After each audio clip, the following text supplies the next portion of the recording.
haythu innahu la yad'u Allah, kubanga ye omuddu atuuka ekiseera ne waaba yeeyita sheekhe nga takyasaba Allah, takyakoola Allah. Walakinna daima, sheekhe agambye mu kitabo kino, wawula ye olubeerera yunaadi liljinni, aba buli kiseera akoowola jinni, fi kulli ma yahiiqu bihi, fa idha arada an ya'rifa, bw'ayagala okumanya ensonga yonna isabatul ahad naadaahu, ng'akoowola jinni. Sheekhe jangu, oba gwe agenze wasseeko yo yinza okuba tomutegedde, naye yalina engeri gy'alikoolamu.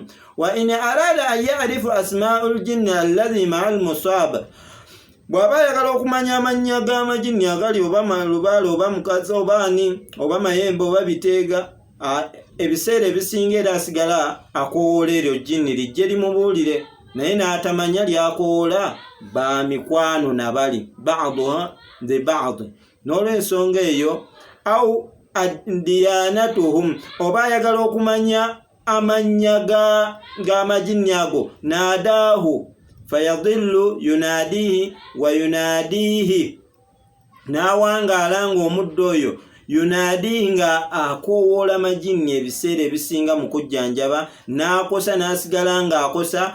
Wahali nidaawu, ne tubuuza abadde oyo atuuka ekiseera bw'akoola lilhaja ku lwa bwetaavu, n'agamba yusamma ismul akharu ghayru duai, nga ye yeefuula mbw agakoowoola ku kumuyamba nsonga yonna so si kugasaba, naye era asigala omuddu oyo agasaba, n'asigala ng'agudde mu bashiriku.